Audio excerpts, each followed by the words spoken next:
Hi, welcome back to the Voices of SCU. Today we're here with Professor Whalen. I'm your host, Lila Sencio.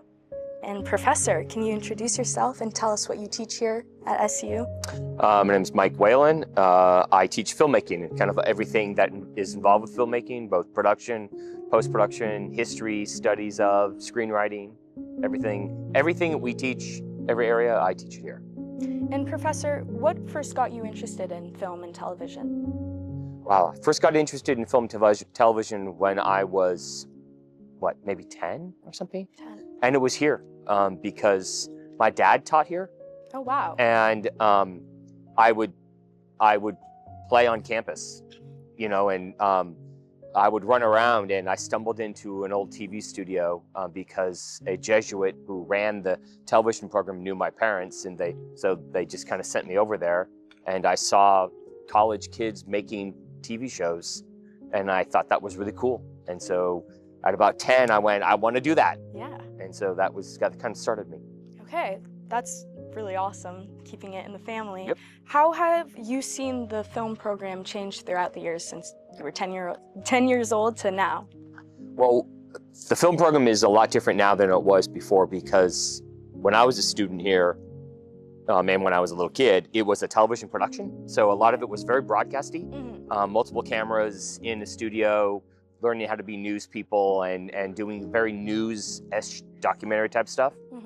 And now it's a digital filmmaking program. So it's evolved into something where people are learning how to use digital equipment to actually make films of all kinds of genres: fiction, nonfiction, experimental. People make horror films, people do traditional documentaries, people make experimental films. So now you can kind of do everything. So we're more well-rounded and not so just focused on studio broadcast work.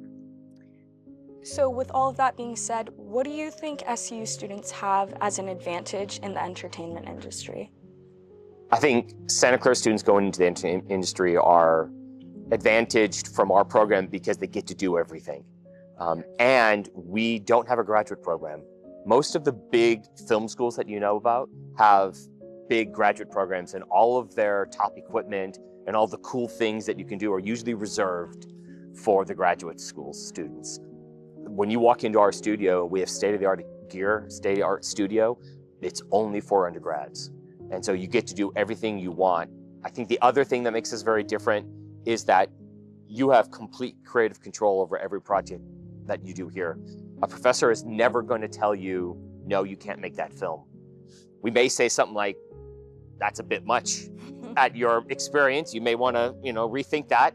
Let's help you try to make the film that you want, but we'll never tell you no. And you get to explore and find your own vision as a filmmaker rather than being strictly told what you have to do because this is a curriculum that we have designed.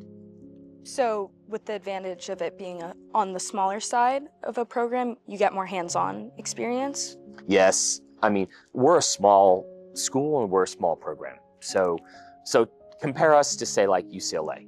UCLA, you can't even start in the film program until you're a junior. You have to apply and to get into the undergraduate film program. Here, you can start making films your first quarter. And there are, 15 to 20 students in every film class. You get to work and get to know us really well as your professors.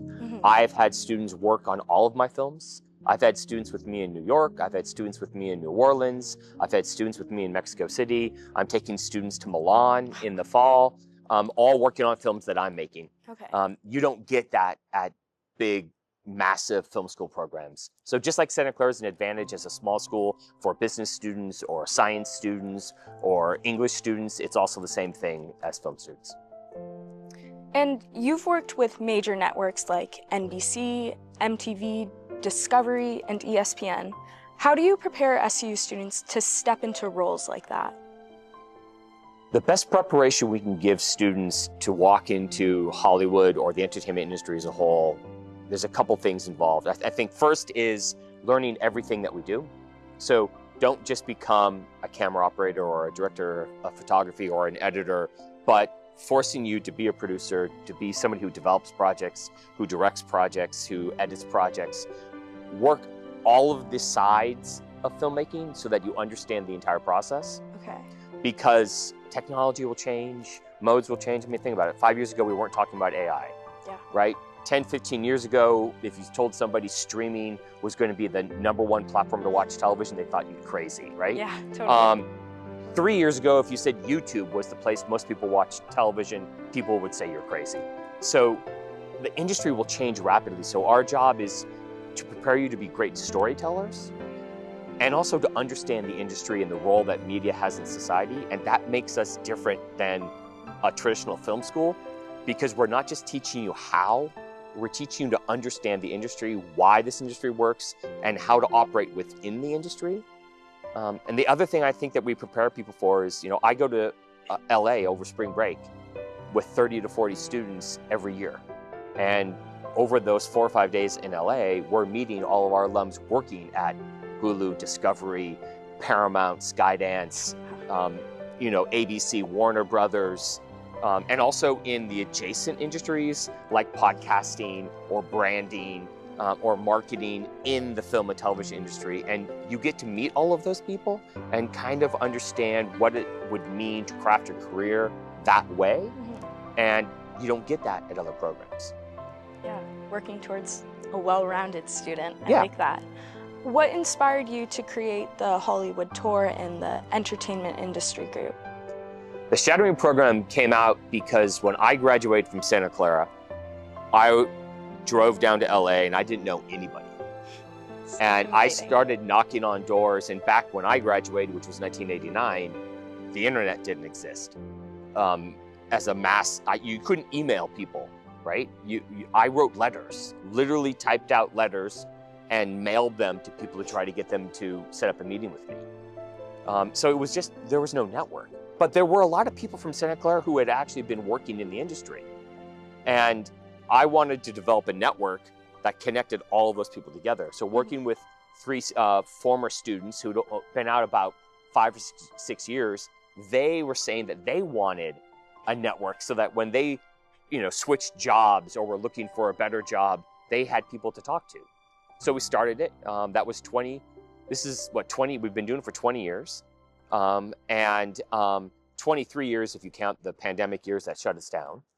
And it's massive. And now we have students who went through the shadowing program who are now being mentors in LA and are the people that we're meeting when we go down to work with other people in the shadowing program. So it's come full circle. Wow, that's great. That's awesome to see. And what do you think is one thing or a common misunderstanding amongst the SCU students when working in the entertainment industry? I think the biggest misunderstanding of Santa Clara students who are going in and try to work in the industry is that it's impossible. People think, oh my God, well, I don't know anybody. My dad's not a studio executive. I'm not a, nepo baby. There's no way I'm going to actually get a job. And it's just not true. Every student that we've graduated that has gone down to LA to try to work in the film and television industry has gotten a job. Wow. Every single one. Nobody's had a problem getting a job. Right now it's taking 6 to 8 months for any college graduate in any field on average to get a job. So that's what it's taking in the film and television industry. And so I would just tell people, it's like, if it's what you want to do it. Do it. You're 22-ish when you graduate, right? Yeah. You have the time, now is the time, explore, go have a great time, have fun. It's totally possible. LA is a fun place to live. I lived in Venice Beach for almost my entire time there. Venice is a crazy place. Yeah. Kind of overwhelming compared to the environment at SCU though. Yeah, and so that goes back to the shadowing program. One of the reasons why when you go on the shadowing program, you're required to drive yourself down. Mm-hmm. You have to get your own place and you have to navigate LA to go to all your meetings. That's one of the reasons we do that, is we want people who aren't used to LA, to go to LA and experience the chaoticness. Highs and lows. Exactly. Yeah, totally. And we've had people go on the shadowing program and come back and go, I could never live in LA. I'm like, great. You spent 3 days over spring break and now you're not going to get up and move and spend all that money and time doing that. So that was a great experience. It's definitely valuable. Yeah. And Professor, what's one piece of advice for a student who wants to pursue something in the entertainment industry? If you want to work in the entertainment industry and you're a Santa Clara student right now, the best thing you can do is, like, if you're not a film major, right? If you're a business major or you're an environmental sciences student and you're thinking about doing it, declare the filmmaking minor, right? Take classes, but don't just take a couple production courses because you think it's fun to make films. Take classes on the history of Hollywood, take classes on the history of film, take classes on the business of the industry because it's a business. And too many people think, oh, I'm just going to be a creative person, I'm going to do this. And that's great. If you want to be an independent filmmaker, that's wonderful. I hope you have a great career, and you can. But probably even more important if you're going to be an independent filmmaker is that you understand the industry and you understand the business side of things. So walking out of here, you should be able to walk out and understand the role of studios and networks, the role of companies now, like tech companies like Apple, Amazon, Netflix. How is the industry changing? How are modes of delivery changing? You need to understand all of that so that you know how to create whatever you're creating to actually reach an audience. Awesome. Okay, thank you. So, Professor, why is mentorship so important for SCU students who are trying to pursue a job in the entertainment industry? Mentorship for people who want to be filmmakers is key, because making a film as a student is this tiny, tiny little world of how you do it. It's very safe, right? And that's great, and you can explore your vision. But working with somebody who's actually worked in the industry, who is making a film that is actually going to go out to the marketplace, is going to be a professional experience that teaches you skill sets and how to communicate, how to operate on a set that you just won't get as a student. Students do a great job making films. I think they have a great time making films here. Totally. But it's not professional, right? And it shouldn't be. Students should be able to, make mistakes and figure it out and come up against a wall and go, okay, how am I going to get around this?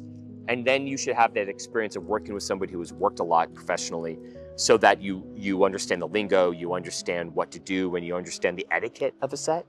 That's what mentorship can give you when you work with somebody who's been making films. And all of the professors that are in the film department here, would you say that they're more lenient with working towards a goal that a student has, instead of just making sure that they do an amazing job the first time around, get the A? You think that they probably work more one-on-one with the students rather than just seeing them as a class? I think one of the things we do really well in the film program, in the comedy department, is that we teach filmmaking as a process. We don't expect anybody walking in to know anything about film. You can walk in having never touched a camera ever in your life, don't know what editing is, don't know what a light is. That's okay. We want you to be a storyteller. We want you to have ideas. We want you, hopefully, to actually want to make a difference with the films that you make in this world. And so we then will teach you the process of making a film. And the process of making a film as you start is that you're going to make a ton of mistakes. You're going to make a lot of really bad films, right? If I think back to the films that I made as a student, they're horrible. But that's okay. That's what you learn, You'll learn more making those 3 or 4 films than you do with me lecturing to you in a classroom, which is the reason why I don't lecture to you in a classroom, which is the reason why our classes are workshops, because you learn how to make films by doing. And you have to make mistakes, and you have to have the latitude to fall down and get back up, because then you'll become a better filmmaker. So no, the professors here, we're not worried about you being perfect. We're worried about you understanding the process. How do all of the teachers here, try to push the students to make those mistakes and to be comfortable with not knowing what they're doing, to work towards becoming a better filmmaker? Well, all the professors in our department are a little bit different personality-wise, which is good. And so I think that helps students find the personality that works. So I'm loud and obnoxious, right? And so I will get right next to you, and I'm that coach that's saying, let's go. We can do it. You can do it. Don't worry about it. Forget that, move on. And there's others in our department that'll be much quieter and a little more gentler in the way they do things. And so you find what works for you, right? I would encourage you to take all the different professors because each person will come at it from a different perspective and you'll learn something different from that. It's kind of like, it's like wine tasting, right? Drink a little bit from each glass and go, oh, I like this. Oh, this is the way I like to do it. And find that professor that works for you. So pushing students to make mistakes is just saying, from professors, it's us learning not to say no. So if you come to me and you say you want to make a horror movie where people's heads blow up, right? I'll go, okay, so what is it about? What are you trying to say with it? And let's figure out how to do it. I had a student that needed a car crash. And they came to me, it's like, we know we can't do it. I said, well, let's say you can't do a car crash. Sure. You can do a car crash. Okay. And this is how you do it. Interesting. All right. Safely. Yes, of course. Yes. That's fun. And what do you love most about teaching at SCU? Oh, I left Hollywood after about 12 years working for the networks to come back to teach because I love teaching. And so one of the beautiful things about teaching is that you're around young people all the time who aren't jaded. Mm-hmm. You're around people who are exploring film, sometimes finding filmmaking for the first time. And that's rejuvenating to somebody like me who's been making films for 30 or 40 years. So it gets your juices going, right? It pumps me up. When I see the excitement on students, when I see their passion developing, it gets me motivated to make films. It's that whole idea of you're the most creative when you're actually creating. If you stop creating and you try to come up with an idea, sometimes you get a lot of, a block. It's like, oh God, I really can't think. And then you start making something and all of a sudden you have 10 ideas at the same time. Working with students keeps me constantly thinking about story, about storytelling, about filmmaking, about types of stories to do. And it makes me want to continue making films. So what do I like best? The students. That's great. Well, I'm sure they say the same about you. Some do, some don't. Best of both worlds. Yeah. Well, thank you, Professor, for your time. My This pleasure. was all really, really great to hear about, and I hope this encourages some students to get out there and take a film class or two. Test out the waters, you never know. Com 30 is a great entryway. It's also a core arts class. Yes, covers the requirements. So jump in, don't be afraid. Awesome. Thank you, Professor. Sure.